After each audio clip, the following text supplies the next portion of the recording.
Surface of solid of revolution का video number 6। Welcome all of you. Axis of revolution is a line other than either axis, यानी axis of revolution ना तो x axis है और ना तो Y axis है। इस पर भी एक एग्जाम्पल देख लिया जाए तो ठीक रहेगा, क्योंकि अभी तक जितने भी एग्जाम्पल आप देखें सभी में axis of revolution x axis था या वाई एक्सिस था। पोलर वाले में initial line axis of revolution रहने पर उसको भी हम एक्स एक्सिस ही लेते हैं। तो एक एग्जाम्पल करते हैं। एग्जाम्पल, लेमनीस्केट ऑफ बर्नौली को हम टेंजेंट एट पोल के अबाउट घुमा दे रहा है। जो सरफेस बनेगा उसी को कैलकुलेट करना है। The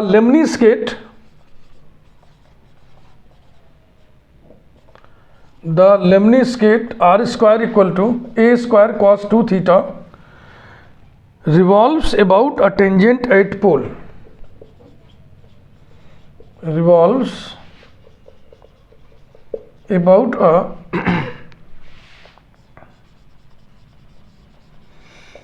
tangent at pole. Show that the surface of the solid. Show that the surface of the solid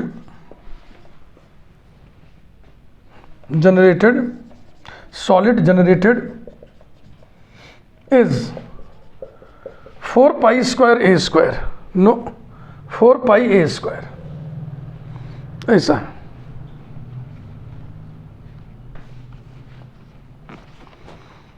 लेमनीस्केट में दो इक्वल साइज के लूप्स होते हैं। तो पहले हम लेमनीस्केट बनाएं।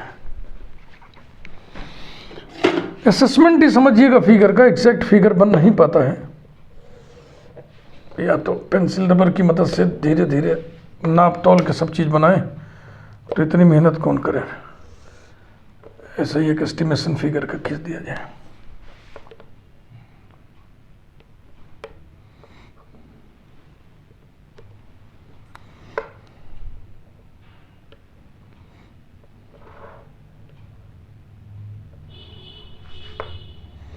फिर भी नाप तोल कर रहे हैं, अंदाज जितनी कोशिश कर पा रहे हैं कर दे रहे हैं ना।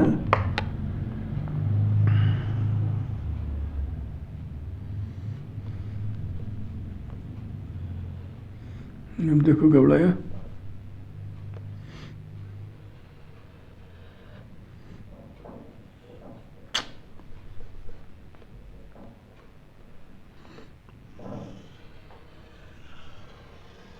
फ्री हैंड खींचना ज़्यादा ठीक है, ज़्यादा नाप तोल के चक्कर में काम हो नहीं रहा था। पॉजिटिव एक्स एक्सिस को ही हम लोग इनिशियल लाइन घोषित कर देते हैं, और ये जो ओरिजिन इसे पोल बना दिया। पोल पर इसके पास दो टेंजेंट्स होते हैं, पोल पर दो टेंजेंट्स होते हैं। एक टेंजेंट होती है ये वाली लाइन, और एक टेंजेंट होती है ये वाली लाइन।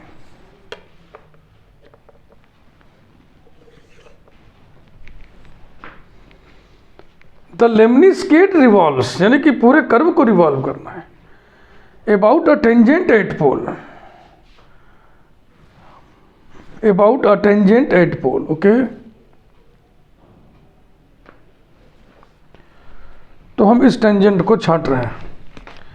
ये टेंजेंट है theta equal to pi by 4, और ये टेंजेंट है theta equal to minus pi by 4।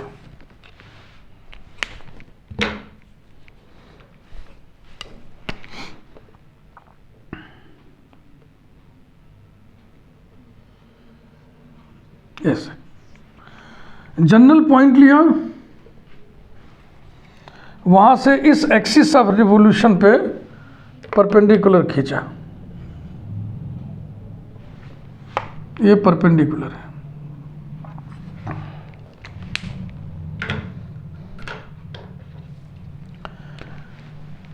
पोल से पॉइंट को मिला दिया, रेडियस वेक्टर तैयार। ये पॉइंट है पी आर थीटा।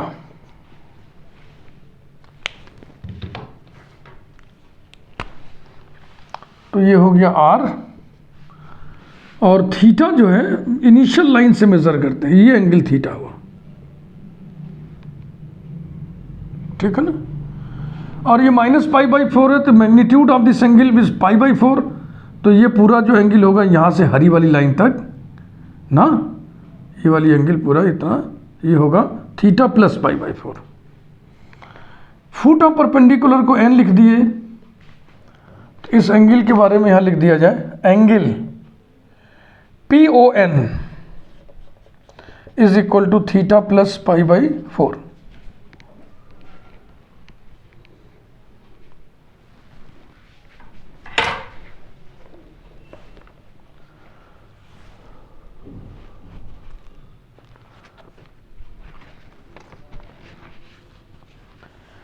PN की वैल्यू निकाल लें हम लोग।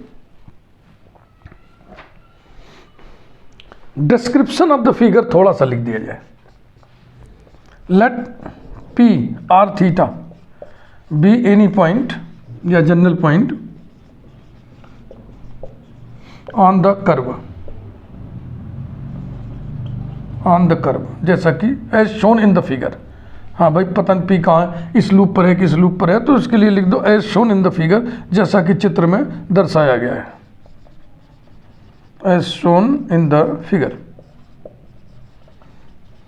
Yeah. Let us draw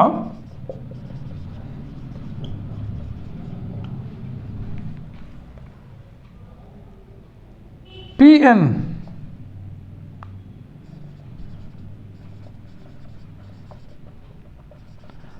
perpendicular to the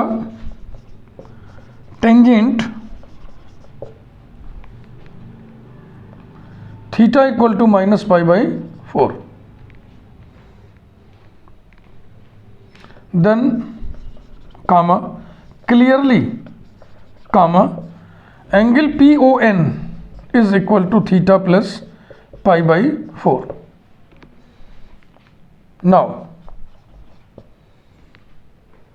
PN बराबर क्या होगा, PN is equal to, इसी राइट एंगल ट्रायंगल में OP sine of this angle, OP sine of angle PON, OP माने R, R sine theta plus π/4 is equal to R bracket में sine A plus B से इसको expand करिए, sine theta cos π/4 plus cos theta sine π/4, sine π/4 cos π/4, दोनों के ही मान 1/√2 होते हैं। Sine theta into 1/√2 plus cos theta into 1/√2 is equal to R/√2 bracket में sine theta plus cos theta. ये PN की वैल्यू आई है, इस पे नंबर हम डाल दे रहे हैं 1।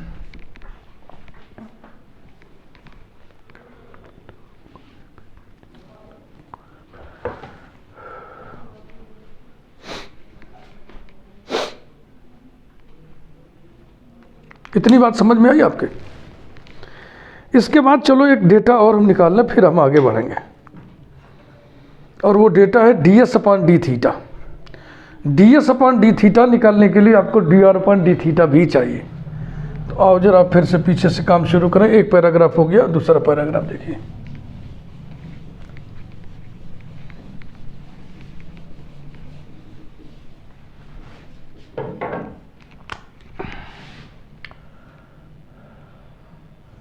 R² equal to A² cos 2 theta, इसकी भी नंबरिंग कर लेते हैं 2।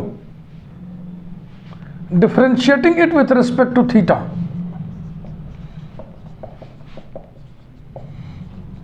वी गेट, ये जो डेटा आया है इसको हम यहीं कहीं लिख लेना है। PN equal to R/√2 bracket में sine theta plus cos theta, और इसकी नंबरिंग हटा देना है, कोई ज़रूरत नहीं, और इसको नंबर 1 कर ले रहे हैं। ये इतना हिस्सा हम रिजर्व एरिया कर ले रहे हैं, ठीक है ना। बकिया कैलकुलेशन हम इधर ही करेंगे। ये रहा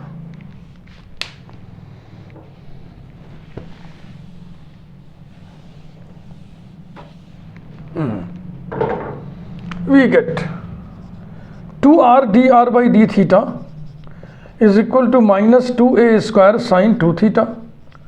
2 से 2 कैंसिल हो गया, implies that dr by d theta is equal to minus a square sin 2 theta upon r.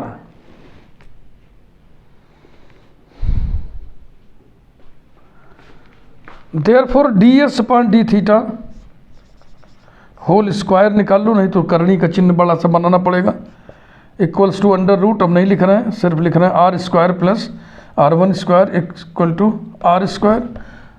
Are one माने d r by d theta, r square माने a square cos 2 theta plus r one का square a to the power 4 sine square 2 theta upon r square equals to a square cos 2 theta plus a to the power 4 sine square 2 theta by r square a square cos 2 theta equals to a square cos 2 theta. मुझे अच्छा नहीं लग रहा है, मुझे अच्छा नहीं लग रहा है, फिर से करूँगा. Is equal to r square plus r one square माने इसका square a to the power 4 sine square 2 theta by r square equals to 1 by r square को हम बाहर ले लिए, 1 बाई आर स्क्वायर को बाहर ले लिए तो यहाँ हो गया r to the power 4 plus a to the power 4 sine square 2 theta equals to 1 by r square into r to the power 4 माने इसी का square a to the power 4 cos square 2 theta plus a to the power 4 sine square 2 theta. ये ठीक है, बढ़िया, देखो फट से आ गया. Equals to a to the power 4 upon r square, ये वैल्यू इसकी है. इम्प्लाइज दैट यहाँ लिख रहा हूँ d s by d theta, d s by d theta equal to a square by r. इस डेटा को भी हम यहाँ लिख दे रहे हैं, d s by d theta equal to a square by r. Question को फिर से पढ़िए, पूरे कर्व को घुमाने की बात हो रही है. ऐसा नहीं है कि केवल एक लूप घुमाया गया है. हम जानते हैं कि लेमनी-स्केट के ये दोनों लूप सिमेट्रिकल होते हैं, इक्वल इन साइज होते हैं. शेप और साइज, शेप भी एक जैसा है, साइज भी एक जैसा है. इसलिए इस दाहिने तरफ वाले लूप को इस टेंजेंट के अबाउट घुमाने से जितना सरफेस बनेगा उतना ही सरफेस इस बाईं तरफ के लूप को उसी टेंजेंट के अबाउट घुमाने से बनेगा. इसलिए हम इस लूप को इस टेंजेंट के अबाउट घुमा करके सरफेस कैलकुलेट कर ले रहे हैं और उसमें 2 से गुणा कर दे रहे हैं. The required surface, the required surface area, उसी को शॉर्ट में केवल सरफेस लिखते हैं. सरफेस माने surface area. The required surface area is capital S equal to 2 bracket में surface area of the solid generated by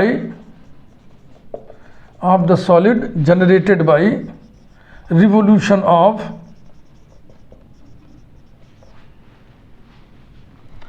one loop about theta equal to minus pi by 4 about tangent at pole. ना तो हम x axis के about घुमा रहे हैं, ना तो वाई एक्सिस के अबाउट घुमा रहे हैं. उनके अतिरिक्त कोई लाइन है, उनसे अलग हट के लाइन है. Is equal to 2 integral, formula क्या होता है 2 पाई वाई डी एस. तो ये हो गया 2 पाई और वाई माने, और जो अबाउट एक्स एक्सिस था उसमें वाई का मतलब क्या होता था कि पॉइंट से एक्सिस ऑफ रिवोल्यूशन पर डाले गए लंब की लंबाई. तो पॉइंट से एक्सिस ऑफ रिवोल्यूशन पर डाले गए लंब की लंबाई Pn, 2 पाई Pn ds, यही फार्मूला तैयार हुआ. Is equal to 4 pi integral p n की वैल्यू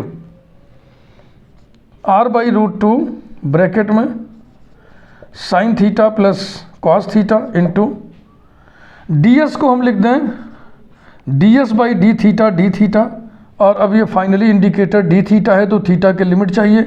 इस लूप के लिए थीटा की लिमिट कौन सी है, इससे यहाँ तक -π/4 से π/4 तक, ये रहा। और आगे बढ़िए, इम्प्लाइज दैट 4 π/√2 4 π/√2 r को बाहर मत लेना, integral -π/4 to π/4 r into sine theta plus cos theta. अब ds/d थीटा की वैल्यू रख दीजिए a² r d थीटा, ये r कैंसिल हो जाएगा। ध्यान से देख लो, बोर्ड के सामने से मैं हट जा रहा हूँ, फिर आगे बढ़ा।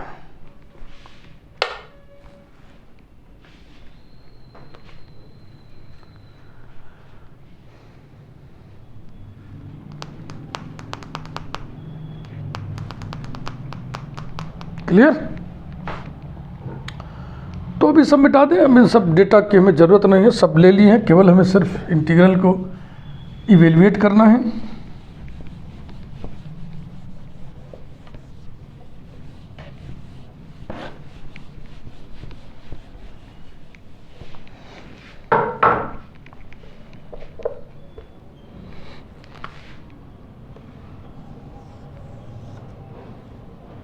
implies that capital S equal to R cancel हो गया बबुआ, 4 πa²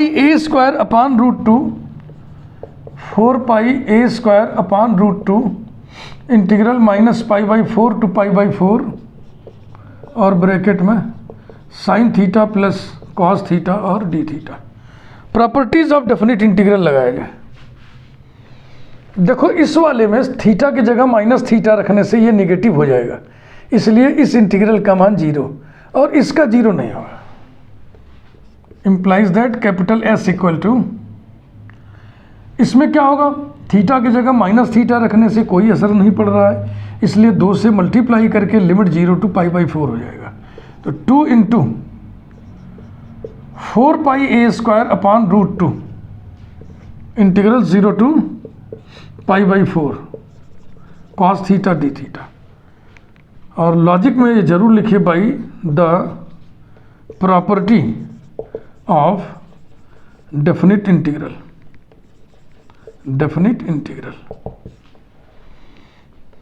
equals to 8 πa²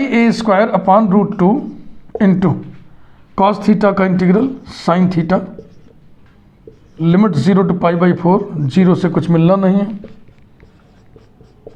8 πa² into sine π/4, sine π/4 की वैल्यू 1/√2 होता है, 8 πa² इंटू 1/√2 कुल मिला के कितना आ गया 4 πa², जो कि a रेडियस वाले स्फेयर का सरफेस एरिया है।